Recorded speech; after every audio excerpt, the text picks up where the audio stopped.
these two children twins? So if you do want to create them, you need to click and drag to select the children you want to be twins. And then if you right click, you can see that it says new twins. Again, multiple ways to do this.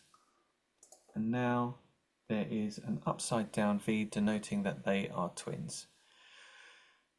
There is a little line also between them, which talks about how they are twins. So if I double click on this, it will say twin link, and it will give you fraternal or identical twins or unknown. So if we say they're identical twins, again we can choose a line color and click OK. There's a space for comments which won't be shown on the genogram. We click OK, and now we can see that these two children are identical twins. It also works for triplets, etc.